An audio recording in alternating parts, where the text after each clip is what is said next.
നിന്റെ യൗവനം, ഉറക്കെ പറ, നിന്റെ യൗവനം കഴുകനെ പോലെ പുതുകി വരത്തക്കവണ്ണം അവൻ നിന്റെ വായ്ക്ക് നന്മ കൊണ്ട് തൃപ്തി. നമുക്ക് കാണാൻ അറിയാവുന്ന വാക്യമല്ലേ?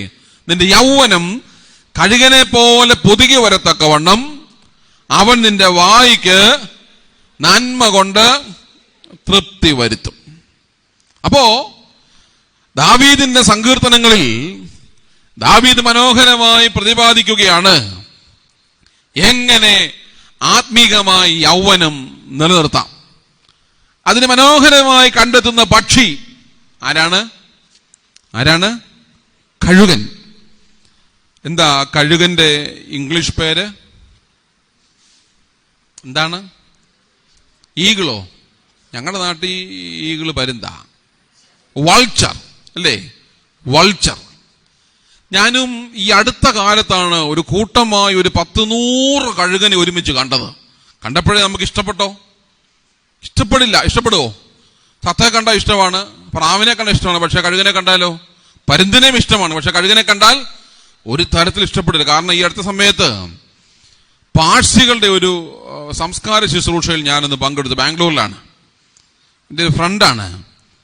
അതിൽ ഞാൻ ആ അടക്കത്തിന് സംബന്ധിച്ചു. ഇവർ വീട്ടിലെ അവരുടെ ശുശ്രൂഷകൾ നമ്മുടെ ഭാഷയിൽ അങ്ങ് പറയാണ്, അവരുടെ ആചാരക്രിയകളൊക്കെ നടത്തി കഴിഞ്ഞിട്ട് ഈ മൃതശരീരം കൊണ്ട് അവര് ഒരു പ്രത്യേക സ്ഥലത്ത് വരും. അതിങ്ങനെ കെട്ടി തിരിച്ചു വെച്ചിരിക്കുകയാണ്. പാഴ്സികളുടെ ശ്മശാനമാണ്. അവിടെ കൊണ്ടുവന്ന് ഈ ഭൗതിക ശരീരത്തെ അവർ കിടത്തിയിട്ട് അവരങ്ങ് പോകും. എന്താ ചെയ്യുന്നറിയാമോ? അല്പസമയം കഴിയുമ്പോൾ കഴുകൻ വന്ന് ഈ ശരീരം മുഴുവൻ കൊത്തിവലിക്കും. അവരുടെ വിശ്വാസം എന്താണെന്നറിയാമോ? മരിച്ച ശേഷമാണെങ്കിൽ പോലും ഉപകാരിയായി മരിക്കണം. ഉപകാരിയായി മരിക്കുക എന്ന് പറഞ്ഞാൽ അവർ പറയുകയാണ്, ആഹാരം ഇല്ലാതിരിക്കുന്ന ഒരു പക്ഷിയാണെങ്കിൽ പോലും അതിന് നിന്റെ ശരീരം ആഹാരമായി കൊടുക്കണം. അത്ര ഉപചാരപൂർവമായിട്ടാണ് ഈ പാഴ്സികളുടെ ശവസംസ്കാര ശുശ്രൂഷയിൽ പങ്കെടുക്കുമ്പോൾ നമുക്ക് കിട്ടുന്ന മെസ്സേജ്. അതുകൊണ്ട് ഈ ഭൗതിക ശരീരം ഇങ്ങനെ അവിടെ വെച്ചിട്ട് പോയി കുറേയേറെ കഴുകന്മാരെ കൊണ്ട് കൂടി ഇത് കൊത്തി വലിച്ച് വലിച്ച് വലിച്ച് വലിച്ച് ഭക്ഷിക്കുന്ന ഒരു കാഴ്ച ഞാൻ കാണുകയുണ്ടായി. അതുകൊണ്ട് ഈ കഴുകനെന്ന പക്ഷിയെ നമുക്ക് ഒരു പരിധി വരെ ഉൾക്കൊള്ളാൻ പറ്റുമോ ഇല്ലയോ എന്നുള്ളത് അവനവന്റെ മനോഗതി ആവട്ടെ. എനിക്ക് ഇഷ്ടമല്ല ഈ വൾച്ചർ എന്ന പക്ഷി. പക്ഷേ ഒരുപാട് പ്രത്യേകതയുള്ള പക്ഷിയാണ് ഈ കഴുകൻ. കഴുകന്റെ ആയുസ്സിനെ പറ്റി പറയുന്നത് എത്ര വയസ്സാണ്? 120 വർഷം ആയുസ്സുള്ള പക്ഷിയാണ് ഏത്? കഴുകൻ. 120 വർഷം ആയുസ്സുള്ള പക്ഷിയാണ് കഴുകൻ. ഓ, ഈ ആയുസ് നമുക്ക് കിട്ടിയിരുന്നെങ്കിലോ? പറ, കിട്ടിയിരുന്നെങ്കിലോ?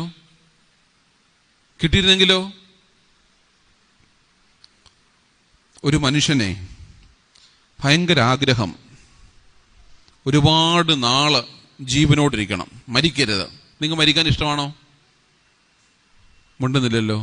നിങ്ങൾക്ക് മരിക്കാൻ ഇഷ്ടമാണോ എന്ന്? അല്ല, ആർക്കും ഇഷ്ടമല്ല. ഇതുപോലെ ഒരു മനുഷ്യന് ഒരുപാട് നാൾ ജീവനോടിരിക്കണമെന്ന്, ആയുസ്സോടിരിക്കണമെന്ന് ആഗ്രഹം. അദ്ദേഹം മോശ എടുത്ത് ചെന്നു. ആരുടെ അടുത്താ? മോശയുടെ അടുത്ത് ചെന്നു. അപ്പൊ മോശയ്ക്ക് ഈ പക്ഷികളുടെ ഒക്കെ ഭാഷ നല്ലപോലെ അറിയാം. പക്ഷികളുടെയും മൃഗങ്ങളുടെ ഒക്കെ ഭാഷ അറിയാം. അപ്പോ മോശയോട് പറഞ്ഞു, എനിക്ക് ആയുസോടൊക്കെ ഇരിക്കണം, അതുകൊണ്ട് എന്തെല്ലാം സംഭവിക്കാൻ പോകുന്നത് എനിക്കറിയണം, അതുകൊണ്ട് എനിക്ക് ഈ പക്ഷികളുടെ മൃഗങ്ങളുടെ ഒക്കെ ഭാഷ ഒന്ന് പഠിക്കണം. മോശ പറഞ്ഞു, നമുക്കറിയാം ഈ പക്ഷികളുടെ മൃഗങ്ങളുടെ ഒക്കെ ഭാഷ. പരിമള തിരുമേനിക്ക് പക്ഷികളുടെ ഭാഷ അറിയായിരുന്നു. പാമ്പാടി തിരുമേനിക്ക് പക്ഷികളുടെ ഭാഷ അറിയാമായിരുന്നു. നമ്മുടെ സഭയിലെ പിതാക്കന്മാരുണ്ടായിരുന്നു കേട്ടോ, ഈ പക്ഷികളുടെയും മൃഗങ്ങളുടെ ഒക്കെ ഭാഷ അറിയാവുന്നവര്. അപ്പോ മോശ പറഞ്ഞു, അത് വലിയ അപകടകരമായ കാര്യമാണ് ഇതിൻ്റെയൊക്കെ ഭാഷ പഠിക്കുന്നത്. അതറിഞ്ഞാൽ നിനക്ക് വലിയ പ്രതിസന്ധി ഉണ്ടാകും. ഈ മനുഷ്യൻ നിർബന്ധിച്ചില്ല, എനിക്ക് പഠിച്ചേ പറ്റൂ. അങ്ങനെ മോശ ഈ മനുഷ്യനെ പക്ഷികളുടെയും മൃഗങ്ങളുടെ ഒക്കെ ഭാഷ പഠിപ്പിച്ചു. അദ്ദേഹം പഠിച്ചു കഴിഞ്ഞിട്ട് വീട്ടിൽ വന്നപ്പോൾ ആ മനുഷ്യന്റെ വീട്ടിൽ വളർത്തുന്ന പട്ടിയും കോഴിയും തമ്മിൽ ഭയങ്കര വഴക്കാണ്. എന്താ? ഇദ്ദേഹത്തിന് ഭാഷ അറിയാമല്ലോ. ഭയങ്കര വഴക്കാണ്. അപ്പൊ ഇദ്ദേഹം ശ്രദ്ധിച്ച് കേട്ടോണ്ടിരിക്കുകയാണ്. വഴക്ക് എന്താണ്? എന്തിനാണെന്നറിയാമോ? ഒരു ചെറിയ മാംസ കഷ്ണത്തിന് വേണ്ടിയാണ് ഈ കോഴിയും നായുടെ വഴക്കുണ്ടാക്കുന്നത്. സമാനം ഈ കോഴി പറഞ്ഞു കൊടുക്കുക, ഇപ്പോൾ ഞാൻ ഈ മാംസ കഷ്ണം കഴിക്കട്ടെ, ഒരു കാര്യം ചെയ്യ്, നിനക്കൊരു സന്തോഷ വാർത്ത പറയാം, നാളെ നമ്മുടെ യജമാനന്റെ കുതിര ചത്തുപോകും, അതുകൊണ്ട് അത് ചത്തു കഴിഞ്ഞാൽ നിനക്ക് ഇഷ്ടം പോലെ മാംസം കിട്ടുമല്ലോ. ഈ യജമാനൻ ഇത് കേട്ടോണ്ടിരിക്കുക, ഭാഷ അറിയാവുന്നതുകൊണ്ട് പുള്ളി എന്ത് ചെയ്തു, പെട്ടെന്ന് ഈ കിട്ടിയ വിലയ്ക്ക് ആരെ വിറ്റു? കുതിരയെ വിറ്റു. കുതിര പോയി, കുതിര ചത്തും പോയി. പിറ്റേ ദിവസം വീണ്ടും ഈ മനുഷ്യൻ കേൾക്കുകയാണ്, പറഞ്ഞു നമ്മുടെ യജമാനൻ ആ കുതിരയെ വിറ്റു, കുതിര ചത്തും പോയി, എനിക്ക് മാംസം കിട്ടിയില്ലല്ലോ.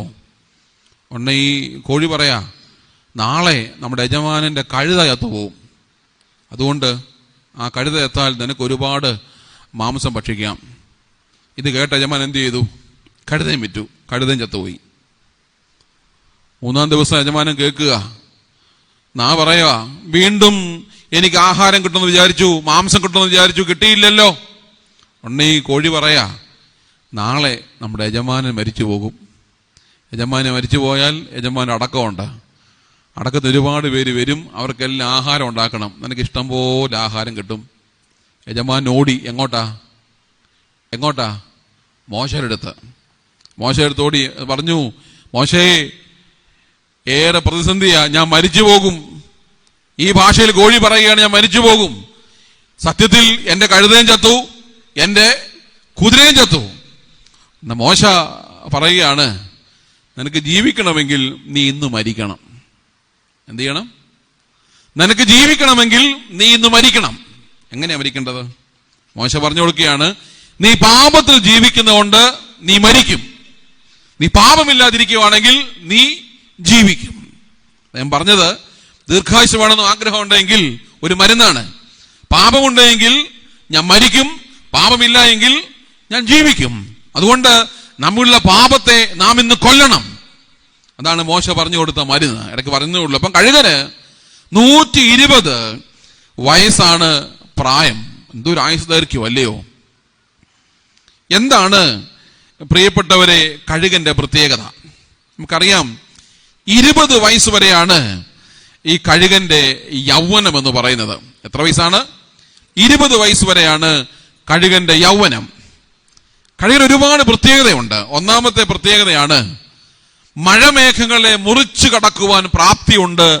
ആർക്ക്?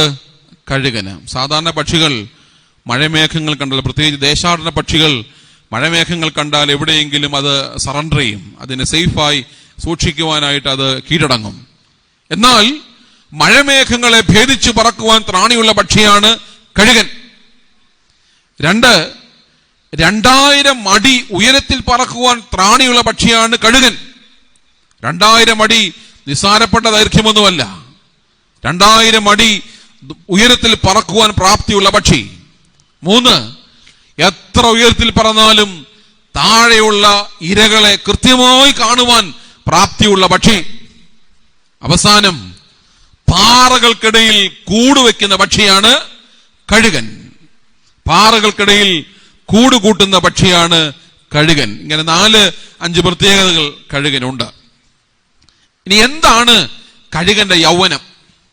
ഞാൻ പറഞ്ഞല്ലോ, 20 വയസ്സ് വരെയാണ് കഴുകന്റെ യൗവനം. എങ്ങനെയാണ് കഴുകൻ തന്റെ യൗവനം പുതുക്കുന്നത്? നമ്മളെപ്പോലെ കോസ്മെറ്റിക് ഒന്നും ഇട്ടല്ല പോകുന്നത്. ആ കുഞ്ഞ് ഓടിക്കളിച്ചോട്ടെ, ആരും അങ്ങോട്ട് നോക്കണം, എന്നെ നോക്കിക്കോ, ഓടിക്കളിച്ചോട്ടെ, കുഴപ്പമില്ല, അതിന്റെ പള്ളി അത് ഓടിക്കോട്ടെ. എങ്ങനെയാണ് കഴുകൻ തന്റെ യൗവനം പുതുക്കുന്നത്? ഞാൻ പറഞ്ഞല്ലോ, ഇത്രയും ഭാരമുള്ള എനിക്ക് ഈ ശരീരമൊന്ന് കുറയ്ക്കാൻ എന്തോ ഒരു പാടാ. പക്ഷെ അവിടെ കഴുകൻ വ്യത്യസ്തനാവുകയാണ്. കഴുകൻ ഇതുപോലെ മാംസങ്ങളൊക്കെ ഭക്ഷിച്ച് വളരെ വീർത്ത് നടക്കുവാൻ പറ്റാത്തൊരവസ്ഥയിലേക്ക് കഴുകൻ വരും. ഈ സമയം കഴുകൻ എന്ത് ചെയ്യാൻ അറിയാമോ? അതിന്റെ താമസം അതിന്റെ കൂട്ടിലേക്ക് മാറ്റും. എവിടെ കൂട്? പാറക്കെട്ടുകളിലാണ് അതിന്റെ കൂട്. ഈ കൂട്ടിൽ ചെന്നിട്ട് കഴുകൻ ചെയ്യുന്ന ആദ്യത്തെ പരിപാടി, കഴുകൻ അതിന്റെ ചുണ്ടിങ്ങനെ അങ്ങോട്ടും ഇങ്ങോട്ടും പാറപ്പുറത്തിട്ട് ഇങ്ങനെ ഉരയ്ക്കും. ഉരച്ച് നല്ലോണം അതിന്റെ ചുണ്ട് ഷാർപ്പൺ ചെയ്യും. ഈ ചുണ്ട് ഷാർപ്പൺ ചെയ്തിട്ട് കഴുകൻ ആ ചുണ്ടുകൊണ്ട് അതിന്റെ മുഴുവൻ തൂവലും കൊത്തിക്കളയും. ശരീരത്തിലെ മുഴുവൻ തൂവലുകളും കഴുകൻ കൊത്തിക്കളയും. രണ്ടാമത് ഈ കഴുകൻ ചെയ്യുന്നത് അതിന്റെ കാലിലെ നഖങ്ങൾ മുഴുവൻ ഈ പാറയിൽ അടിച്ച് ഊരിക്കളയും. ചുണ്ടു കൂർപ്പിച്ച് തൂവല് മൊത്തം കൊത്തിക്കളഞ്ഞ് പാറയിൽ അടിച്ചടിച്ച് അതിന്റെ നഖങ്ങൾ മുഴുവൻ അത് ഊരിക്കളയും. അവസാനം വെയിലുദിക്കുമ്പോ ഈ പാറപ്പുറത്ത് ഈ കഴുകൻ തൂവലില്ലാതിരിക്കും. 10-40 ദിവസം കഴിയുമ്പോൾ ഈ ശരീരത്തിൽ മുഴുവൻ നെയ്കളും ഉരുകി പോയി 20-ാം വയസ്സിൽ കഴുകന്റെ യൗവനം എങ്ങനെയാണോ, കൃത്യം 40-ാം ദിവസം കഴുകൻ തന്റെ യൗവനം തിരിച്ചു പിടിക്കും. മനസ്സിലാവുന്നുണ്ടോ? കൃത്യം 40-ാം ദിവസം കഴുകൻ തന്റെ യൗവനം തിരികെ പിടിക്കും. എന്നെ കേൾക്കുന്ന പ്രിയപ്പെട്ടവരെ, വാസ്തവത്തിൽ നമ്മുടെ നോമ്പുകൾ, പ്രത്യേകിച്ച് വലിയ നോമ്പ് 40 ദിവസമാണ്.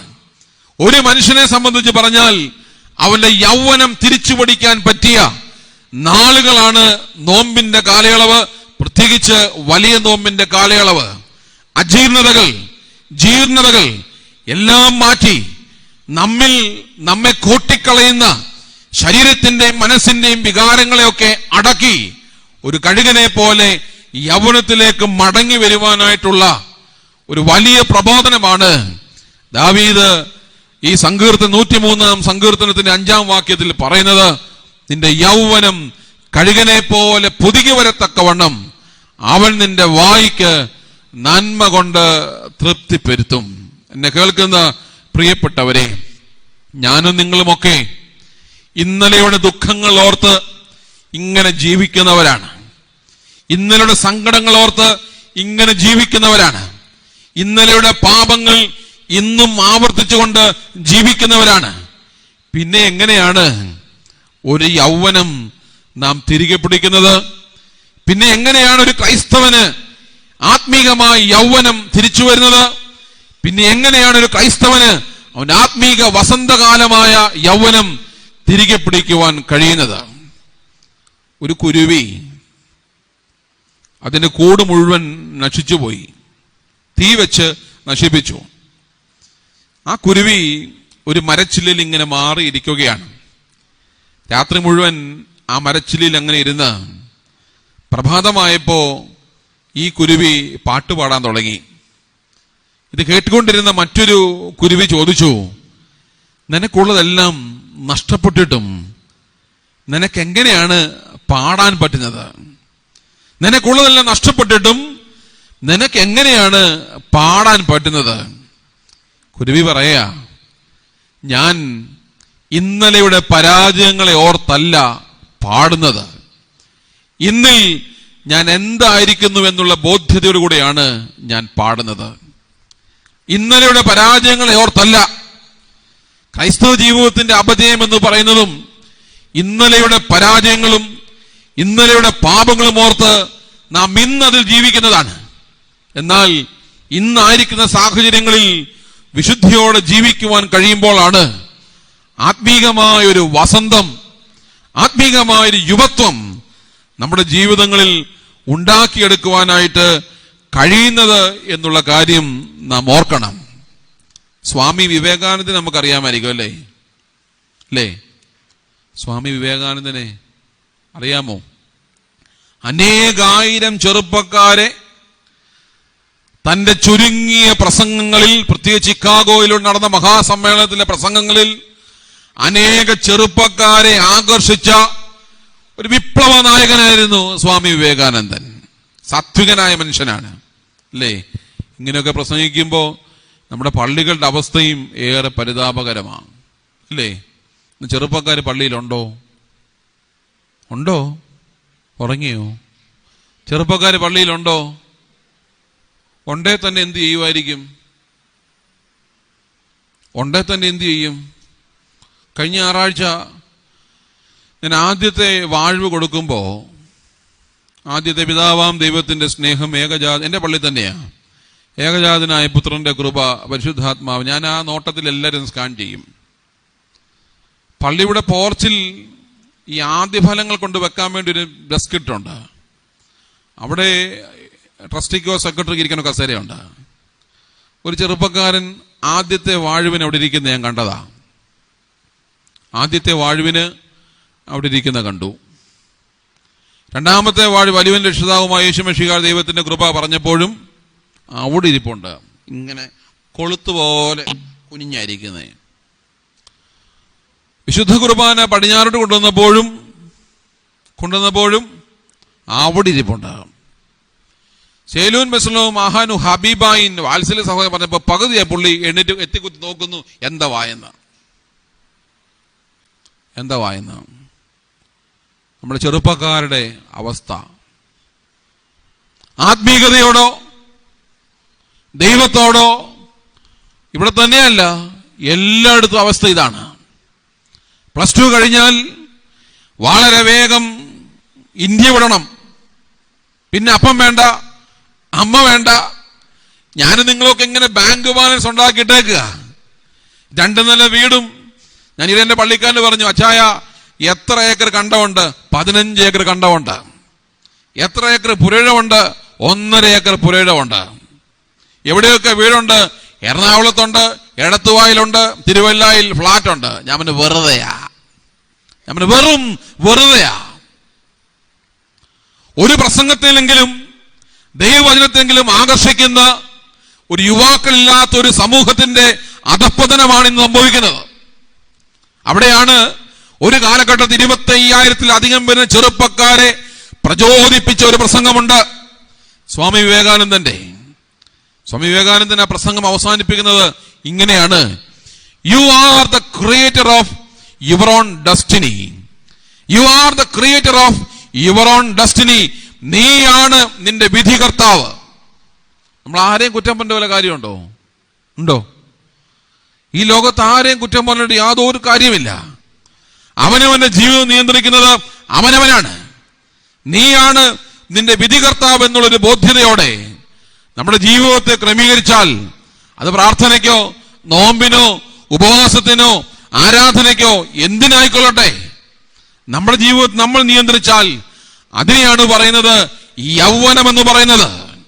നിന്റെ യൗവനം ക്രമീകരിക്കപ്പെട്ടുവെങ്കിൽ നിന്റെ വായ്ക്ക് നന്മ കൊണ്ട് തൃപ്തി വരുത്തുവാൻ പ്രാപ്തനായ ഒരു ദൈവ കൃപയുണ്ട് എന്നുള്ള കാര്യം നാം മറക്കരുത്. ഞാന് സംബന്ധിച്ചൊരു ശവസംസ്കാരത്തെ പറ്റി പറയാം. നമ്മൾ പലപ്പോഴും നമ്മുടെ ആത്മീയ ജീവിതത്തിൽ അല്ലെ ഭൗതിക സാഹചര്യങ്ങളിൽ ഒരു ദുഃഖമോ പ്രയാസമോ വന്നാ അത് മിനിറ്റുകൾ കൊണ്ട് ദൈവത്തോടാണെങ്കിലും പരാതി പറയുന്ന ഒരു സ്വഭാവ സവിശേഷത ക്രൈസ്തവനുണ്ട്. തിരുവല്ലയ്ക്കടുത്ത് എനിക്ക് വളരെ വേണ്ടപ്പെട്ട ഒരു ഭവനാണ്. ആ വീട്ടിലെ മൂത്ത മകൻ 28 വയസ്സ് പ്രായം. രാവിലെ കിടക്കയിൽ എഴുന്നേറ്റ് ഭാര്യയും ഭർത്താവുമുണ്ട്. ഭർത്താവ ഭവനമാണ്. ഭാര്യയും ഭർത്താവും ഇരുന്ന് പ്രാർത്ഥിച്ചു. ഭർത്താവ് പറഞ്ഞു, ഞാൻ ഫ്രഷ് ആകട്ടെ, നീ പോയി ചായ ഇട്ടുകൊണ്ട് വാ. ഭാര്യ ചായം കൊണ്ട് വരുമ്പോ ഒരു 10 മിനിറ്റ് മുമ്പ് തന്റെ ഒടൊപ്പം ഇരുന്ന് പ്രാർത്ഥിച്ച തന്റെ ജീവിത പങ്കാളി ചേതനയായിട്ട് കട്ടിലേ കിടക്കുകയാണ്, മരിച്ചു കിടക്കുകയാണ്. ഈ സംസ്കാരത്തിൽ ഞാൻ പങ്കെടുത്തു. ഈ മൂത്ത മകൻ മരിച്ച് 9-ാം മാസം കഴിയുമ്പോ 24 വയസ്സുള്ള രണ്ടാമത്തെ മകനെ ഈ അമ്മ രാവിലെ പ്രാർത്ഥിക്കുവാൻ വിളിക്കുമ്പോ ഈ മകനും സൈലന്റ് അറ്റാക്കിൽ മരിച്ചു കിടക്കുക. 2 മക്കൾക്കും സൈലന്റ് അറ്റാക്കാണ്. ആ സംസ്കാരത്തിലും ഞാൻ പങ്കെടുത്തു. ഭർത്താമക്കാരായതുകൊണ്ട് ഭവനക്കാരെങ്കിലും നന്ദി പറയണമല്ലോ. ആ വീടിന്റെ അമ്മ നന്ദി പറയുകയാണ്. നന്ദി പറഞ്ഞ മുമ്പ് ആമുഖമായി കുറെ കാര്യങ്ങൾ ഈ അമ്മ പറഞ്ഞു. അതിലൊന്നാമത്തെ കാര്യം ഈ അമ്മ പറഞ്ഞു, ഈ മക്കളുടെ ഉടമസ്ഥ അവകാശം ദൈവത്തിനും കാര്യസ്ഥ അവകാശം എനിക്കും എൻ്റെ ഭർത്താവിനുമാണ്. ഞങ്ങൾ ആ ജോലി നല്ലതുപോലെ നിർവഹിച്ചു. എന്താ പറഞ്ഞത്? എന്താ പറഞ്ഞത്? ഉടമസ്ഥാവകാശം ദൈവത്തിനും കാര്യസ്ഥാവകാശം ഞങ്ങൾക്കുമാണ്. ഞങ്ങൾ ആ ജോലി കൃത്യമായി നിർവഹിച്ചു. രണ്ടാമത് അമ്മ പറഞ്ഞു, ഒരു ഉദ്യാനത്തിൽ ഒരു പുഷ്പത്തിന് 2 പ്രത്യേകതയുണ്ട്. അതിന് നല്ല സുഗന്ധവും അതിന് നല്ല സൗന്ദര്യവുമുണ്ട്. നല്ല സുഗന്ധവും നല്ല സൗന്ദര്യവുമുള്ള 2 മക്കളായിരുന്നു ഞങ്ങളുടേത്. മൂത്തവന് സൗന്ദര്യവും രണ്ടാമത്തവന് സുഗന്ധവുമുണ്ട്. അതുകൊണ്ട് ഈ സൗന്ദര്യവും സുഗന്ധവുമാണ് ദൈവത്തെ ആകർഷിച്ചത്. അതുകൊണ്ട് അവരെ ദൈവം അങ്ങ് എടുത്തു. മൂന്നാമത് അമ്മ പറഞ്ഞത്, ദീർഘായുസ്സോടെ ഈ പാപമുള്ള ലോകത്തിൽ ജീവിക്കുന്നതിനേക്കാൾ 28ഉം 24 വയസ്സ് പ്രായമുള്ള എന്റെ മക്കൾ പാപമില്ലാത്തൊരു ലോകത്ത് ജീവിക്കുന്നത് എന്റെ പ്രത്യാശയാണ്. എന്താ പറഞ്ഞത്? 90 വയസ്സ് ദീർഘായുസ്സോടെ ഈ പാപമുള്ള ലോകത്തിൽ ജീവിക്കുന്നതിനേക്കാൾ 28ഉം 24 വയസ്സുള്ള എന്റെ മക്കൾ സ്വർഗത്തിൽ വസിക്കുന്നതാണ് എന്റെ പ്രത്യാശ. നിങ്ങൾക്ക് പറയാൻ പറ്റുമോ? പറ്റില്ല. ഞാനതാണ് പറഞ്ഞത്. ഇന്നലത്തെ പരാജയങ്ങളെ ഓർത്ത് ദുഃഖിക്കുന്ന മനുഷ്യനോട് നീയാണ് നിന്റെ വിധികർത്താവെന്ന് സ്വാമി വിവേകാനന്ദൻ പറയുമ്പോ, ഒരു ക്രൈസ്തവ ജീവിതത്തിൽ വിശ്വസിച്ച് 2 മക്കളുടെ വേർപാട് 1 വർഷത്തിനുള്ളിൽ ഏറ്റെടുത്ത ഒരു അമ്മ പറയുകയാണ്, പാപമുള്ള ലോകത്തേക്കാൾ പാപമില്ലാത്ത ലോകത്തിന്റെ അവകാശത്തിൽ എന്റെ മക്കളായിരിക്കുന്നത് എന്റെ അഭിമാനം എന്ന് പറയുമ്പോ, അതിനെയാണ് പറയുന്നത് ക്രൈസ്തവ ജീവിതത്തിന്റെ യുവത്വം എന്ന് പറയുന്നത്. അതാണ് ക്രൈസ്തവന്റെ യുവത്വം. ജീവിതത്തിൽ നിരാശയാണെങ്കിലും സങ്കടത്തിന്റെ കയത്തിലാണെങ്കിലും ദൈവത്തിന് മഹത്വം കരയറ്റുന്ന ഒരു ആത്മീയത ഉണ്ടെങ്കിൽ അതിനെ യുവത്വം. നമ്മുടെ വിധികർത്താവ് നമ്മളായി തീർന്ന് ക്രിസ്തുവിനെ സന്തോഷിപ്പിക്കുന്ന ജീവിതാനുഭവങ്ങളിലേക്ക് നാം വരും. ഈ കത്തോലിക്ക സഭ പുരോഹിതന്മാരുടെ മധ്യസ്ഥനായിട്ട് കാണുന്ന ഒരാളാണ് വിശുദ്ധനായ ജോൺ മരിയ വിയാനി. കേട്ടുണ്ടോ? കത്തോലിക്ക സഭ വല്യപ്പച്ചന്റെ പേര് ചോദിച്ചാൽ പറയത്തില്ല. പിന്നാണ് ഇനി കത്തോലിക്ക സഭയിലെ ജോൺ മരിയ വിയാനിയെ പറ്റി ഞാൻ പറയാൻ വരുന്നത്. കത്തോലിക്ക സഭ പുരോഹിതന്മാരുടെ മധ്യസ്ഥനായിട്ട് കാണുന്ന വിശുദ്ധനാണ് ജോൺ മരിയ വിയാനി. അദ്ദേഹത്തിന്റെ ജീവചരിത്രം വായിക്കുമ്പോഴേ ഒത്തിരി സംഭവങ്ങളുണ്ട്. അതിൽ എന്നെ ശ്രദ്ധിച്ച കാര്യങ്ങൾ ഞാൻ പറയാം. പഠിക്കാൻ വളരെ മണ്ടനായ ആളായിരുന്നു. ആര്? ഈ ജോണ്. പഠിക്കാൻ വളരെ മണ്ടനായ ആളാണ്. എങ്ങനെയോ പേരൻസ് 10ാം ക്ലാസ് വരെ പഠിപ്പിച്ചു. 10ാം ക്ലാസ് വരെ പഠിച്ചു കഴിഞ്ഞപ്പോഴാണ് പേരൻസിന് ആശങ്കയായത്, ഇനിയും ഇവനെ എന്തിനു വിടും, അല്ലേ? ഇന്ന് ഉദരത്തിൽ വളരുന്ന കുഞ്ഞിനെ പറ്റി പോലും ആർക്ക് ആശങ്കയാ? എന്നോട് ഈ അടുത്ത കാലത്ത് ഒരാൾ പറഞ്ഞൊരു കാര്യമുണ്ട്, അച്ഛാ മോനെ ഏത് രീതി വിടണമെന്ന് ഞങ്ങളിപ്പം ആലോചിച്ചുകൊണ്ടിരിക്കുക, അച്ഛനൊന്ന് പ്രാർത്ഥിക്കണേ. അപ്പൊ ഞാൻ ചോദിച്ചു, അവനിപ്പം ഏത് ക്ലാസ്സിലാ പഠിക്കുന്നേ, അല്ലെ എന്താ പഠിക്കുന്നേ? ഉടനെ ഇവൻ വളരെ മനോഹരമായിട്ട് പറഞ്ഞു, അവള് 6 മാസം പ്രഗ്നന്റ് ആണ്. ഉദരത്തിൽ നിന്ന് പുറത്തു പോലും വരാത്ത കുഞ്ഞുങ്ങളെ പറ്റി ആശങ്കയുള്ള മനുഷ്യന്റെ ജീവിത സാഹചര്യങ്ങൾ ജീവിക്കുന്ന ഒരു ചുറ്റുപാട് നമുക്കുള്ളത്.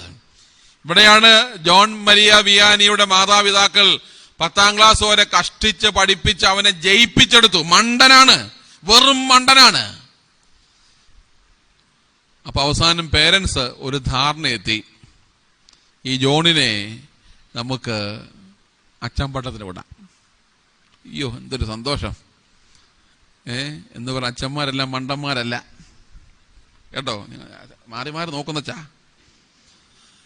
ഈ ജോണിനെ നമുക്ക് അച്ചമ്പട്ടത്തിന് വിടാം. അങ്ങനെ ജോണിനെ കൊണ്ട് സെമിനാരി വിട്ടു. ജോൺ സെമിനാരി ഇങ്ങനെ പഠിച്ച് അവസാനം പട്ടം കൊടയ്ക്ക് സമയമായി. ജോണിന്റെ കൂടെയുള്ള എല്ലാവർക്കും പട്ടം കൊടുക്കാൻ ബിഷപ്പ് തീരുമാനിച്ചു. പക്ഷെ ജോണിന് മാത്രം പട്ടമില്ല. എന്തില്ല? ബാക്കിയുള്ള എല്ലാവർക്കും പട്ടമുണ്ട്, ജോണിന് മാത്രം പട്ടമില്ല. അവസാനം ഈ റക്ടർ അച്ഛൻ, നമ്മുടെ ഭാഷയിൽ പറഞ്ഞ വാർഡനച്ഛൻ, ബിഷപ്പിനോട് പറഞ്ഞു, തിരുമേനി ജോണിനും പട്ടം കൊടുക്കണം, പഠിക്കാൻ മിടുക്കണമെന്നും അല്ലെങ്കിലും അവനൊരു പ്രത്യേകതയുണ്ട്. ഈ ലെഷർ ടൈമില് ബാക്കിയുള്ള വിദ്യാർത്ഥികൾ അവരുടെ കാര്യത്തിന് പോകുമ്പോഴും ഈ ജോണ് സെമിനറിയുടെ ചാപ്പലിൽ ഇരുന്നു കൊണ്ട് മുട്ടയിൽ നിന്ന് കൈ ഇങ്ങനെ ഉയർത്തി പ്രാർത്ഥിച്ചുകൊണ്ടേയിരിക്കും. എന്താ ചെയ്യുന്നത്? മുട്ടയിൽ നിന്ന് കൈ ഇങ്ങനെ ഉയർത്തി ഈ ജോൺ ഇങ്ങനെ പ്രാർത്ഥിച്ചുകൊണ്ടേയിരിക്കും. അതുകൊണ്ട് അവന് പട്ടം കൊടുക്കണം. അങ്ങനെ ഈ റക്ടർ അച്ഛൻ നിർബന്ധ പ്രകാരം ജോണിന് പട്ടം കൊടുത്തു. പട്ടമൊക്കെ ഏറ്റു. പട്ടമേറ്റി കഴിയുമ്പോൾ തിരുമേനിക്ക് അടുത്ത പ്രശ്നം എന്താ?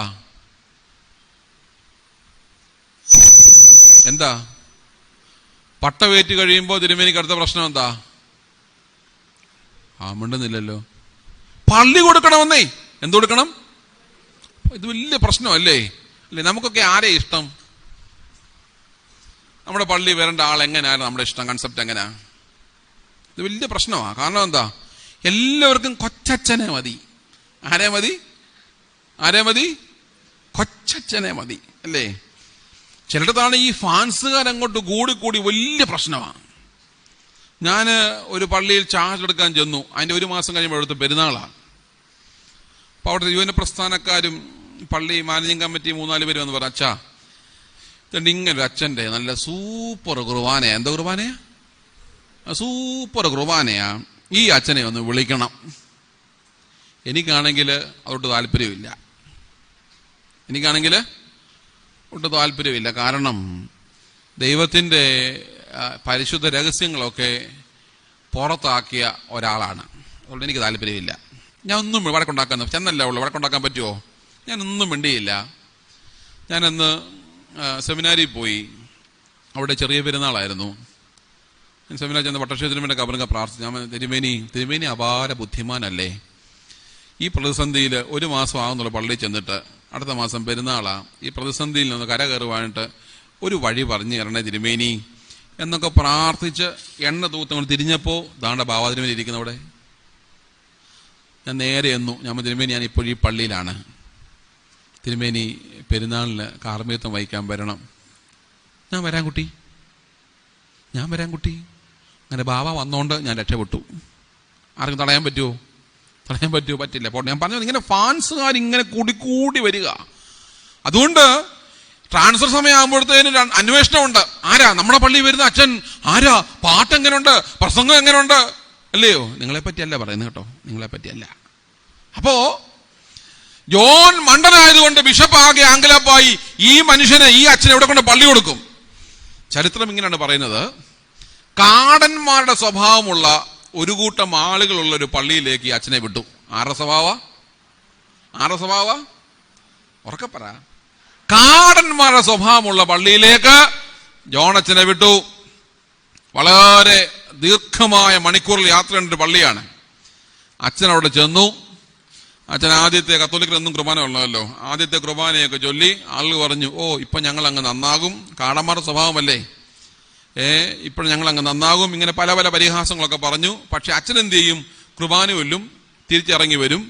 എല്ലാവരും പോകുമ്പം അച്ഛൻ പള്ളിയിൽ കയറും, മുട്ടുകുത്തും, കൈ ഉയർത്തും, പ്രാർത്ഥിച്ചുകൊണ്ടിരിക്കും. അങ്ങനെ ദിവസങ്ങൾ കടന്നു പോയപ്പോ ഒരാൾക്കൊരാഗ്രഹം, ഈ അച്ഛൻ പകൽ സമയത്ത് എന്ത് ചെയ്യാണ്? വന്ന് നോക്കുമ്പോൾ എന്താ കാണുന്നത്? ഈ അച്ഛൻ ഇങ്ങനെ പ്രാർത്ഥിച്ചുകൊണ്ടിരിക്കുകയാണ്. അയാൾ പല ദിവസം വന്ന് നോക്കിയപ്പോൾ ഇതാ കാണുന്നത്. അപ്പൊ അയാൾ ചിന്തിച്ചു, ഇതിനകത്ത് എന്തോ സംതിങ് ഉണ്ടല്ലോ, ഞാനും കൂടെ ഒന്ന് പ്രാർത്ഥിച്ചാൽ എങ്ങനെ ഇരിക്കും? അങ്ങനെ അച്ഛൻ്റെ കൂടെ ഒരാൾ വന്ന് പ്രാർത്ഥിക്കാൻ തുടങ്ങി. ഇത് കണ്ടുകൊണ്ട് വേറൊരാൾ വന്നു. ചുരുക്കം പറഞ്ഞ വർഷങ്ങൾ കഴിഞ്ഞു. ബിഷപ്പ് അവിടെ വിസിറ്റ് വരുമ്പോൾ കാണുന്ന കാഴ്ച എന്താണെന്നറിയാമോ? കാടന്മാരെന്ന് വിളിച്ച മുഴുവൻ മനുഷ്യരും വിശുദ്ധനായ ജോൺ മരിയ വിയാനി എന്ന് പറയുന്ന ഒരച്ഛന്റെ കൂടെ നിന്ന് മുട്ടുമടക്കി കരങ്ങൾ വിരിച്ച് പ്രാർത്ഥിക്കുന്ന മനോഹരമായ ഒരു കാഴ്ച കണ്ടു. അതിന് പറയുന്ന പേരാണ് ആത്മീകമായ യുവത്വം. ആണോ? കാടന്മാരുടെ സംസ്കാരത്തിൽ നിന്ന് ദൈവ സംസ്കാരത്തിലേക്ക് ഒരു പറ്റ മനുഷ്യരെ കൊണ്ടുവരുവാൻ കഴിയുന്നതിന് പറയുന്ന പേരാണ് വിപ്ലവകരമായ യുവത്വം. മാതൃകകളുണ്ടോ? ഇല്ല. മാതൃക ഉണ്ടെങ്കിൽ കൂടെ പോകുമോ? ഇല്ല. വിമർശനങ്ങളുടെ കൂരമ്പിൽ മനുഷ്യനെ തറയ്ക്കുവാൻ നടക്കുന്ന നരഭോജികളായ, ഹിംസിക്കുന്ന മൃഗങ്ങളെ പോലെയുള്ള മനുഷ്യന്റെ ജീവിതങ്ങളാണ് ഇന്നുള്ളത്. പിന്നെ എങ്ങനെയാണ് ആത്മീക വസന്തത്തിന്റെ യൗവത്വം നമ്മുടെ ജീവിതങ്ങളിൽ പൂവണിയുന്നത്? ഹാഡ്സൺ ടൈലർ എന്നൊരു എഴുത്തുകാരനുണ്ട്. ഹാഡ്സൺ ടൈലർ യുവത്വത്തെ പറ്റി പറയുന്നത് ഇങ്ങനെയാണ്. അദ്ദേഹം ദൈവത്തെ അറിയുന്ന മനുഷ്യനെ വിളിക്കുന്ന ഗോഡ്സ് മാൻ എന്നാ പറയുന്നത്. എന്താ ഗോഡ്സ് മാൻ. ഇപ്പം കഴിഞ്ഞ ദിവസം വാട്സാപ്പിൽ കണ്ടു, ഗോഡ്സ് മാൻ എന്നൊരു വിസ്കീമുണ്ട്. എന്തുണ്ട് പറയുന്നേ? ഗോഡ്സ് മാൻ എന്ന് ദൈവത്തിന്റെ മനുഷ്യന് വിസ്കിയുടെ പേരാണ്. ഗോഡ്സ് മാൻ എന്ന് മദ്യത്തിന്റെ പേരാണ്. ടീച്ചർ എന്ന് മദ്യത്തിന്റെ പേരാണ്. സെക്കൻഡ് ഒരു മാർപ്പാപ്പയുടെ പേരാണ്, മദ്യത്തിന്റെ പേരാണ്. ബിഷപ്പ് എന്നുള്ളത് മദ്യത്തിന്റെ പേരാണ്. ശിവാസ് എന്നുള്ളത് മദ്യത്തിന്റെ പേരാണ്. ഇതൊക്കെ ആരുടെ പേരാ? ദൈവനാമങ്ങൾ. അപ്പോൾ പറഞ്ഞു മാത്രമേ ഉള്ളൂ. ഈ യുവത്വമുള്ള മനുഷ്യനെ പറ്റി ഹാഡ്സൺ ടൈലർ വിളിക്കുന്നത് ദൈവ മനുഷ്യനാ. അദ്ദേഹം പറയുന്നത് be a God's man doing God's work in the God's place, in the God's way. എളുപ്പമാണ്. ദൈവ മനുഷ്യൻ ദൈവത്തിന്റെ ജോലി ദൈവത്തിന്റെ സ്ഥലത്ത് ദൈവത്തിന്റെ വഴിയിൽ ചെയ്യുമ്പോഴാണ് വാസ്തവത്തിൽ ഒരു ക്രൈസ്തവന്റെ യുവത്വം ഉണ്ടാവുന്നത്. ഒരു ഒട്ടക കുഞ്ഞും. കാരണം ചിലരൊക്കെ ഉറങ്ങാൻ തോന്നുന്നോ എന്നൊരു സംശയം, അതുകൊണ്ട് ഞാൻ ഈ കഥ കൂടുതൽ പറയുന്നത്. ഒരൊട്ടകവും ഒരൊട്ടക കുഞ്ഞും. ഒട്ടക കുഞ്ഞ് അമ്മയോട് ചോദിച്ചു, അമ്മേ, നമുക്ക് എന്തിനാ ഇത്രയും വലിയ പിളർന്ന കാലുകൾ? അമ്മ പറഞ്ഞു നമ്മൾ ഈ മണലേക്കൂടെ യാത്ര ചെയ്ത് ധാരാളം മരുഭൂമിയിൽ യാത്ര ചെയ്യണമല്ലോ, നമ്മുടെ ബാലൻസ് പോകാതിരിക്കാൻ വേണ്ടിയാണ് എന്ത് ചെയ്യുന്നത്, ഇത്രയും വലിയ പിളർന്ന കാല്. ശരി, ഒട്ടക കുഞ്ഞിന് മനസ്സിലായി. വീണ്ടും ഒട്ടക കുഞ്ഞ് സംശയം ചോദിച്ചു, അമ്മേ, നമുക്കെന്തിനാ ഇത്രയും വലിയ കൺപോളകൾ? അമ്മ പറഞ്ഞു, മരുഭൂമിയിലെ ചൂട് കാറ്റും പൊടിക്കാറ്റും ഒക്കെ അടിക്കുമ്പോ രക്ഷപ്പെടാൻ വേണ്ടിയാണ് നമുക്ക് ഇത്രയും വലിയ കൺപോള, കാഴ്ചകൾ മറയപ്പെടാതിരിക്കാൻ വേണ്ടിയാണ് കൺപോളകൾ. കുഞ്ഞൊട്ടകത്തിന് മനസ്സിലായി. ശരി. മൂന്നാമത് കുഞ്ഞൊട്ടകം അമ്മയോട് ചോദിച്ചു, അമ്മേ, എന്തിനാ ഇത്രയും വലിയൊരു മുഴ നമ്മുടെ മുതുകത്ത്? തള്ളയൊട്ടകം പറഞ്ഞു, മോനെ, ധാരാളം മരുഭൂമിയിൽ കൂടെ നടക്കുമ്പോൾ ചിലപ്പം വെള്ളം കിട്ടില്ല, അതുകൊണ്ട് നമ്മൾക്ക് വെള്ളം സ്റ്റോർ ചെയ്ത് വെക്കാൻ വേണ്ടിയാണ് ഇത്രയും വലിയ മുഴ. ശരി. 3 കാര്യങ്ങളൊക്കെ പറഞ്ഞു. കുഞ്ഞൊട്ടകത്തിന് മനസ്സിലായി. ഇനി ശ്രദ്ധിച്ച് കേൾക്കണം, നമ്മുടെ ആത്മീയ ജീവിതത്തെ പറ്റിയാണ് പറയാൻ പോകുന്നത്. ഈ കുഞ്ഞൊട്ടകം 4ാമത്തെ ചോദ്യം അമ്മയോട് ചോദിച്ചു, അമ്മ, ഇത്രയൊക്കെ നമുക്ക് സാധ്യതകൾ ഉണ്ടല്ലോ, പക്ഷേ നമ്മളെന്താ അമ്മേ തിരുവനന്തപുരം സൂവി കിടക്കുന്നേ? ഇത്രയൊക്കെ സാഹചര്യം നമുക്കുണ്ടല്ലോ, പക്ഷെ എന്താണ് അമ്മേ നമ്മളിപ്പോ എവിടെ കിടക്കുന്നേ? ട്രിവാൻഡ്രം സൂവിൽ കിടക്കുന്നത്. പിശാച് ഓവർ ടൈം വർക്ക് ചെയ്യുന്നതാ. നമ്മൾ സൂവിൽ കിടക്കുന്നത്. ഞാൻ പറയുന്നത് മനസ്സിലാകുന്നുണ്ടോ? നമ്മുടെ ആത്മീയ ജീവിതത്തിന് ആവശ്യമായ എല്ലാ സാധ്യതകളും ഉണ്ടായിട്ടും നമ്മൾ ചില പരിമിതികളിൽ മാത്രം ഇങ്ങനെ കിടക്കുകയാണ്. ക്രൂശിക്കപ്പെട്ടവനായ ക്രിസ്തുവിനെ കാണാം. ഗലാത്യ ലേഖനം 3-ാം അധ്യായത്തിൽ പറയുന്നു, ക്രൂശിക്കപ്പെട്ടവനായ ക്രിസ്തുവിനെ നിന്റെ മുൻപാകെ വരച്ചു കാട്ടിയിട്ട് നിന്നെ ക്ഷുദ്രം ചെയ്ത് മയക്കിയത് ആര്? വായിച്ചിട്ടില്ലയോ? ഗലാത്യ ലേഖനം 3-ാം അധ്യായം 1-ാം വാക്യമാ. ക്രൂശിക്കപ്പെട്ടവനായ ക്രിസ്തുവിനെ നിന്റെ മുൻപാകെ വരച്ചു കാട്ടിയിട്ട് നിന്നെ ക്ഷുദ്രം ചെയ്ത് മയക്കിയത് ആര്? ഞാനും നിങ്ങളും ഇങ്ങനെ മയങ്ങിയിരിക്കുകയാണ്.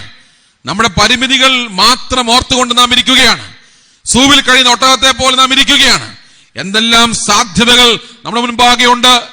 പ്രിയപ്പെട്ടവരെ, ഒരു ക്രൈസ്തവ യുവത്വത്തിലേക്ക് മടങ്ങി വരുവാൻ നമുക്ക് കഴിയുന്ന ഒരാത്മീകമായ ജീവിതം നമുക്കുണ്ടാക്കിയെടുക്കുവാൻ ഇടയാവണം എന്നുള്ളത് നാം പ്രത്യേകം ഓർക്കുക. യുവാവായിരിക്കാൻ ഭക്തനായൊരു മനുഷ്യൻ പറഞ്ഞു, ആമീൻ ഒരു വലിയ മരുന്നാണ്. എന്തുവാ ആമീൻ? ആമീൻ എന്ന് പറഞ്ഞാൽ എന്താ? ആമീൻ എന്ന് പറഞ്ഞാൽ എന്താണ്? കോട്ടപ്പുറംകാരെ ഉറക്കെ പറഞ്ഞ എന്താ? അപ്രകാരം തന്നെ. അതെന്താ അപ്രകാരം തന്നെ എന്ന് പറഞ്ഞാല്? ഈ പുള്ളി ചോദ്യം ചോദിക്കാൻ വേണ്ടി മാത്രമാണ് ഇങ്ങോട്ട് വന്നത്. ആമീൻ എന്ന് പറഞ്ഞാൽ അപ്രകാരം തന്നെ എന്ന് പറഞ്ഞാൽ എന്താ? മർക്കോസ് അച്ഛൻ നാളെ രാവിലെ ചൊല്ലുന്നു, കർത്താവേ എന്റെ മുൻപാകെ ശിരസ്സ് നമിച്ചിരിക്കുന്ന നിന്റെ മക്കളെ ദൈവിക അനുഗ്രഹങ്ങളാലും നിന്റെ കൃപയുടെ നിലനിർത്താലും നിറയ്ക്കുമാറാകണമേ. ഞങ്ങൾ നിനക്കും നിന്റെ ഏകജാതനും പരിശുദ്ധ റൂഹായ്ക്ക് ഇപ്പോഴും എല്ലായ്പ്പോഴും എന്നേക്കും സ്തുതി സ്തോത്ര ആരാധന ബഹുമാനങ്ങൾ സമർപ്പിക്കുന്നു. ഹോശോം നിങ്ങൾ എന്ത് പറയും? ആ ചുണി പറയും ആമീൻ എന്ന് പറഞ്ഞാൽ എന്താ? എന്റെ പൊന്നച്ചോ, അച്ഛൻ പറഞ്ഞ മുഴുവൻ ശരിയാണ്. എന്റെ പൊന്നച്ചോ, അച്ഛൻ പറഞ്ഞ മുഴുവൻ ഞങ്ങൾ അംഗീകരിക്കുന്നു. അച്ഛൻ ചൊല്ലിയ അതേ പ്രാർത്ഥനയാണ് ഞങ്ങളുടെയും എന്റെയും പ്രാർത്ഥന. അതുകൊണ്ടാണ് പ്രതിവാക്യം എന്ത് പറയുന്നത്? ആമേൻ പറയുന്നത് അല്ലേ? ആമേന് മറ്റൊരു അർത്ഥം കൂടെ ഉണ്ട്. ദൈവത്തിന്റെ പേരെന്താണെന്നറിയാമോ? ദൈവത്തിന്റെ പേര്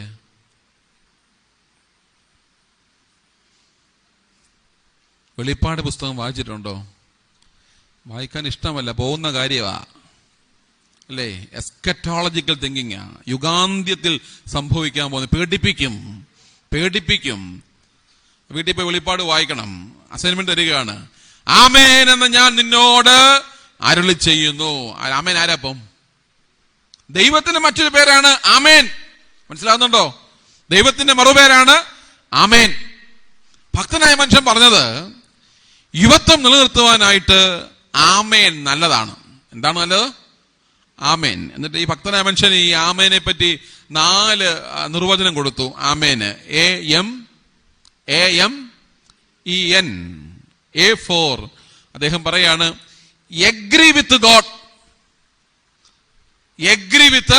ഗോഡ്. ദൈവത്തോട് ഉടമ്പടി ചെയ്യണം. ഇന്ന് കാണുന്ന ഉടമ്പടി ഒന്നുമല്ല കേട്ടോ. ഇന്ന് ഉടമ്പടിയൊക്കെ ഉണ്ട്, അറിയാമല്ലോ. ഉടമ്പടി എവിടാ? അയ്യോടാ, ഈ കൊട്ടാരക്കര ഉണ്ടോ അത്? ഞാൻ അതിന്റെ അടുത്ത് കിടക്കുന്ന ആളാ അല്ലേ? നീല കാർഡ് കിട്ടിയാൽ ഓസ്ട്രേലിയ, മഞ്ഞ കാർഡ് കിട്ടിയാൽ ലണ്ടൻ, വെള്ള കാർഡ് കിട്ടിയാൽ ഗുജറാത്ത്, നീലമെഴുതി കത്തിച്ചാൽ എവിടാ? അർജന്റീന. 500, 300, 200, 100. സോഷ്യൽ മീഡിയ ഉണ്ട്. ദൈവം എന്നെ നാളെ കൊല്ലും.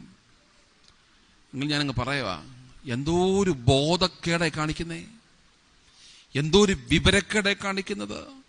ഞാൻ ആരെയും വിമർശിക്കാൻ ഞാൻ ആരുമല്ല. നീല കാർഡിന്റെയോ മഞ്ഞ കാർഡിന്റെ പുറകിലുള്ള ഭക്തി അല്ല ഭക്തി. ഒരു സിസ്റ്റർ ഫേസ്ബുക്കിൽ, ഞാൻ ഇങ്ങനെ പറഞ്ഞ കുഴപ്പമുണ്ടോ? എനിക്ക് കുഴപ്പമില്ല കേട്ടോ. ഒരു സിസ്റ്റർ ഫേസ്ബുക്കിൽ ഒരു വലിയ സാക്ഷ്യം പറഞ്ഞു. ഞാൻ എന്റെ കുഞ്ഞുങ്ങളെ കൊണ്ട് ഇന്ന സ്ഥലത്ത് പോയത്, നിങ്ങൾ പറഞ്ഞ സ്ഥലം, ആ സ്ഥലത്ത് പോയത് കൊണ്ട് എന്റെ സ്കൂളിൽ 2nd റാങ്ക് കിട്ടി. എന്ത് കിട്ടി? 2nd റാങ്ക് കിട്ടി. ഞാൻ കമന്റ് ഇട്ടു അതിന്റെ താഴെ, അപ്പോൾ പ്രിയപ്പെട്ട സിസ്റ്ററെ, മറ്റൊരു സ്കൂളിന് 1st റാങ്ക് കിട്ടി കാണുമല്ലോ. നിങ്ങൾ വിളിച്ച ആളേക്കാൾ മൂപ്പുള്ള ആളല്ലേ 1st റാങ്ക് കിട്ടിയത്?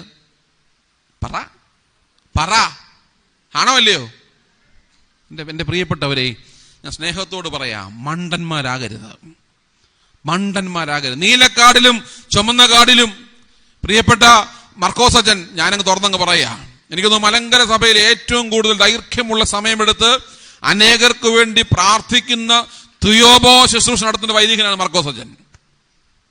എനിക്ക് നല്ല ബോധ്യമുണ്ട്. ഞാൻ എൻ്റെ പ്രാർത്ഥനാ കാര്യങ്ങൾ അച്ഛനോട് പറഞ്ഞിട്ടുണ്ട്, അത് സാധിച്ചിട്ടുമുണ്ട്. വിശുദ്ധ കുർബാനയേക്കാൾ വലിയ ഒരു കാർഡ് എന്താ? വിശുദ്ധ കുർബാനയേക്കാൾ വലിയ ഒരു സ്ഥലം എവിടാ? ഒന്നുമില്ല. അത് പരുമലപ്പള്ളി പോയാലും, മണ്ണറകാട്ട് പോയാലും, കോട്ടപ്പുറം പള്ളി ഇരുന്നാലും, മുത്തൂറ്റ് പള്ളി ഇരുന്നാലും, ആനപ്പറമ്പ പള്ളി ഇരുന്നാലും വിശുദ്ധ കുർബാന ദൈവം സ്വീകരിക്കുന്നത് ഒരുപോലെയാണ്. അതിനകത്ത് പ്രത്യേകത ഉണ്ട്. നിന്റെ മനോഗതി, നിന്റെ മനോധർമ്മം, അതിന് പറയുന്ന പേരാണ് നിന്റെ യുവത്വം എന്ന് പറയുന്നത്. ഞാൻ ഇരിക്കുന്നിടത്ത് വിളിച്ചാൽ എന്റെ ദൈവം കേൾക്കുമെന്ന് ഒരു ബോധ്യമുള്ളതിന് പറയുന്ന പേരാണ് നിന്റെ യുവത്വം എന്നുള്ളത്, ക്രൈസ്തവ യുവത്വം എന്ന് പറയുന്നത്. എത്രയോ മനുഷ്യരാ ഇങ്ങനെ പോകുന്നത്.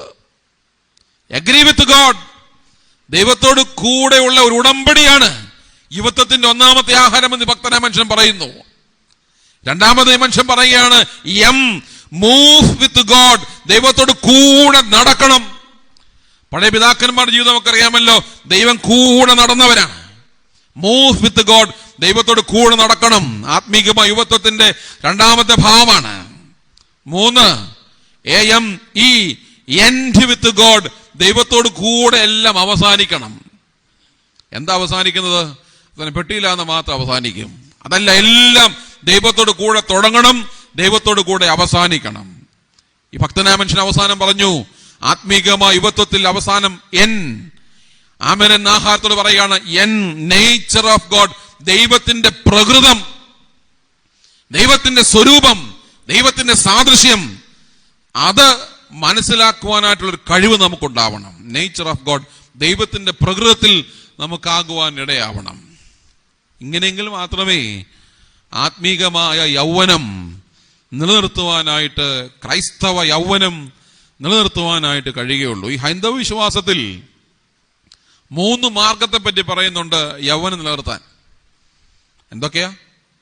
ഹൈന്ദവ വിശ്വാസത്തിൽ 3 മാർഗത്തെ പറ്റി പറയുന്നുണ്ട് യൗവനം നിലനിർത്താൻ. ഒന്നാമത്തെ മാർഗമാണ് ഭക്തിമാർഗം. എന്താ ഭക്തിമാർഗം? അല്ലെ, ചിലരൊക്കെ പള്ളിയിൽ പോകുന്ന കണ്ടാല് എന്തോരു ഭക്തിയാ, അല്ലേ? എന്തോരു ഭക്തിയാ. കന്യക മറിയാമ്മ തോറ്റുപോകും. ആ പോക്കും വരവും ഒക്കെ കണ്ടാല് ഒരു രക്ഷയില്ല. പിള്ളേർ പറഞ്ഞ പൊളിച്ചാ പോരുന്നേ, അല്ലേ? ഭക്തിമാർഗം. എന്താ ഭക്തിമാർഗം അറിയാമോ? ഇനി ഭക്തി അഭിനയിക്കുന്നവർ സൂക്ഷിച്ചോണം. ഭക്തിമാർഗം ഹൈന്ദവ വിശ്വാസത്തിൽ പറയുന്നത് ഈശ്വരനൊപ്പം നടക്കുക എന്നാണ്. ആരോപ്പം? ദൈവത്തോടൊപ്പം നടക്കുക എന്നുള്ളതാണ്. ദൈവത്തോടൊപ്പം നടക്കാൻ പറ്റുമോ? ചിന്തിക്കുക. 2, ഹൈന്ദവ വിശ്വാസം യുവത്വം നിർത്താൻ പറയുകയാണ്. രണ്ടാമത്തെ മാർഗമാണ് ജ്ഞാനമാർഗം. എന്താ ജ്ഞാനമാർഗം? നമ്മൾ പറയും ഒരു ഡോക്ടറേറ്റ് ഒക്കെ ഉണ്ടെങ്കിൽ, അയ്യോ എന്തൊരു പണ്ഡിതനാ, അല്ലേ? എന്തോരു ജ്ഞാനിയാ, എന്തോരു ജ്ഞാനമാ. എന്താ ജ്ഞാനമാർഗം എന്ന് പറഞ്ഞാല്? അന്ധവിശ്വാസം പറയുകയാണ് ജ്ഞാനമാർഗം എന്ന് പറഞ്ഞാൽ ഈശ്വരനെ അറിയുക. ഭക്തിമാർഗം ഈശ്വരന്റെ കൂടെ നടക്കുക, ജ്ഞാനമാർഗം ഈശ്വരനെ അറിയുക. 3-ാമത്തെ മാർഗമാണ് പറയുന്നത് കർമ്മമാർഗം. എന്താ മാർഗമാ?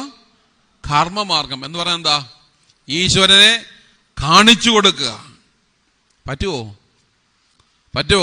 ദൈവത്തോടൊപ്പം നടക്കണം, ദൈവത്തെ അറിയണം, ദൈവത്തെ മറ്റുള്ളവന് കാണിച്ചു കൊടുക്കണം. ഇവിടെയാണ് ഹൈന്ദവ വിശ്വാസത്തിൽ പറയുന്നത്, ഇവിടെയാണ് ഈശ്വര യുവത്വം നിലനിൽക്കുന്നത്, ദൈവ യുവത്വം നിലനിൽക്കുന്നത്. ഈശ്വരനെ കാണിച്ചു കൊടുക്കാൻ പറ്റിയിട്ടുണ്ടോ? ഞാൻ എപ്പോഴും ചിന്തിക്കുന്ന കാര്യമാണ്. സക്കായി എന്ന മനുഷ്യർ ആഗ്രഹം ഉണ്ടായിരുന്നു. എന്താ ആഗ്രഹം? ഉറക്കെ പറ. യേശുവിനെ കാണണം. ആരെങ്കിലും യേശുവിനെ കാണിച്ചു കൊടുത്തോ? സക്കായി എന്ന മനുഷ്യന് വലിയ ആഗ്രഹമാണ് ക്രിസ്തുവിനെ കാണണം, യേശുവിനെ കാണണം. ഞാൻ ചോദിക്കുന്നു, സക്കായി എന്ന മനുഷ്യനെ ആരെങ്കിലും കാണിച്ചു കൊടുത്തോ ക്രിസ്തുവിനെ? പിന്നെന്ത് ചെയ്തു? സക്കായിക്ക് 2 പ്രശ്നം വരും. ഒന്ന്, സക്കായിയുടെ പൊക്കക്കുറവ്.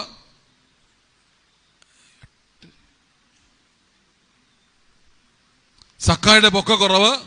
2, സമയം.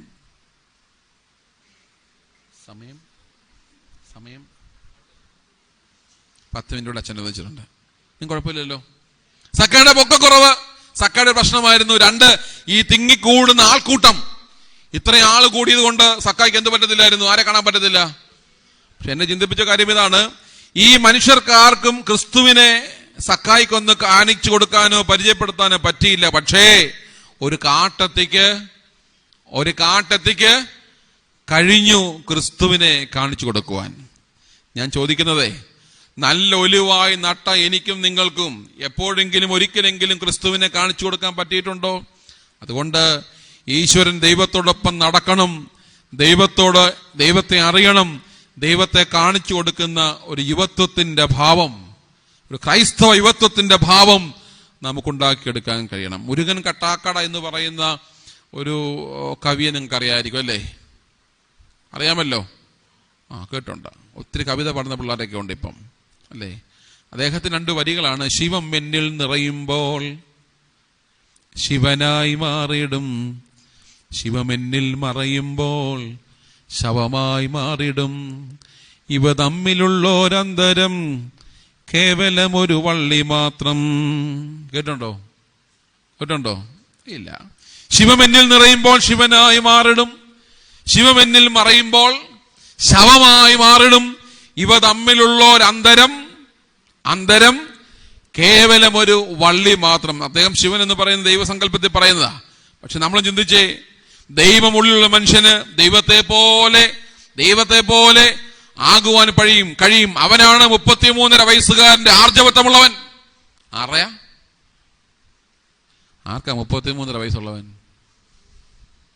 ഓർമ്മയുണ്ട്. ദൈവാംശം ഉള്ളിലുള്ളവന് 33 വയസ്സുകാരന്റെ ആർജവത്വം ഉണ്ടാവും. അവന് പാപത്തെ പാപമെന്നും നീതിയെ നീതിയെന്നും പറയുവാനുള്ള ധാർമ്മികത ഉണ്ടാവും. അവിടെയാണ് ക്രൈസ്തവ ജീവിതത്തിന്റെ ധാർമ്മികത നിലനിൽക്കുന്നത്. ഞാൻ എൻ്റെ വാക്കുകൾ ചുരുക്കുകയാണ്. പറയാനാണെങ്കിൽ കുറേ സമയം പറയുവാനായിട്ട് എൻ്റെ മനസ്സിലുണ്ട്. വാക്കുകൾ ചുരുക്കട്ടെ. നമ്മുടെ യൗവനം, ആത്മീകമായ യൗവനം നിലനിർത്തണമെങ്കിൽ നാം തിരിച്ചറിയണം, നമ്മുടെ കർത്താവിന് ചില പരിമിതികളുണ്ട്, യേശുവിന് ചില പോരായ്മകളുണ്ട്. ഉണ്ടോ? യേശുവിന് പോരായ്മയുണ്ടോ? ഈ അച്ഛൻ എന്തോ ഒരു വേദവിരുദ്ധ പറയുന്നത്. യേശുവിന് പോരായ്മയുണ്ടെന്ന്. ഞാനും നിങ്ങളും ഇങ്ങനെ ഭൂമിയുടെ പരപ്പിൽ ജീവിക്കുന്നത്, ഞാൻ പറയും ക്രിസ്തുവിന്റെ ചില പരിമിതികളാണ്, ക്രിസ്തുവിന് ചില പോരായ്മകളാണ്. 1-2 പറയാം. ഒന്നാമത്തെ പോരായ്മ ഞാൻ പറയാം. ഓർമ്മയില്ലാത്തൊരു കർത്താവാണ് നമുക്കുള്ളത്. നിങ്ങൾക്ക് എന്നെ തല്ലാൻ തോന്നുന്നുണ്ടോ? ഓർമ്മയില്ലാത്തൊരു കർത്താവാണ് നമുക്കുള്ളത്.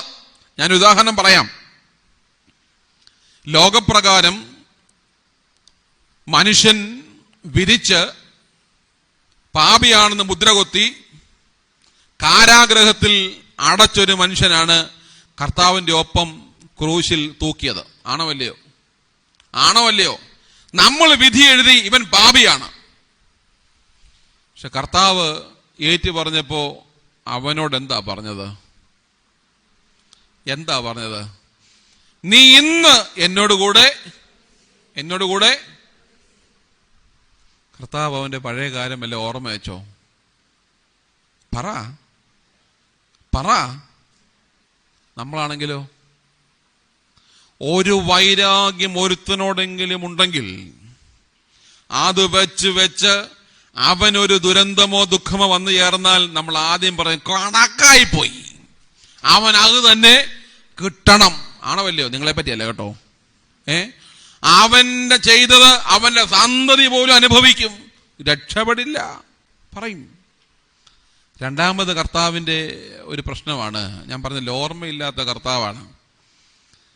ഒരു അപ്പന്റെ സ്വത്തെല്ലാം വാങ്ങിച്ചുകൊണ്ട് പോയി നശിപ്പിച്ചൊരു മകനുണ്ട്. അവന്റെ പേരെന്താണ്? ഉറക്കപ്പറ. മുടിയനായ പുത്രൻ.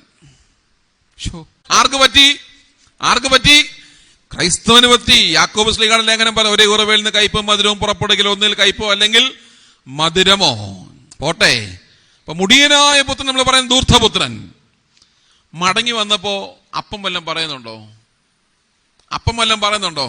അപ്പനൊന്നും പറയുന്നില്ല. ആ സ്ഥാനത്ത് നമ്മളായിരുന്നെങ്കിലോ, എടാ നശിപ്പിച്ചിട്ട് വന്നവനെ ഇതെല്ലാം എന്റെ മൂത്തുതീർക്കിനുള്ളവനാടാ, നീ ഗുണം പിടിക്കാതെ പോയവനാടാ എന്ന് പറഞ്ഞ് 100 കൂട്ടം പഴിയും പരിഹാസവും പറഞ്ഞ് അവനെ നശിപ്പിച്ചേനെ. പക്ഷെ ഈ അപ്പന് ഒന്നുമില്ല. അതാ ഞാൻ പറഞ്ഞത്, ഓർമ്മയില്ലാത്തൊരു കർത്താവിന്റെ സഖിത്വത്തിൽ ഞാൻ നിങ്ങളും ആയിരിക്കുന്നതുകൊണ്ട് ഇന്ന് ഈ ആത്മീയ ജീവിതം നമുക്ക് ദൈവം തന്നിരിക്കുന്നു.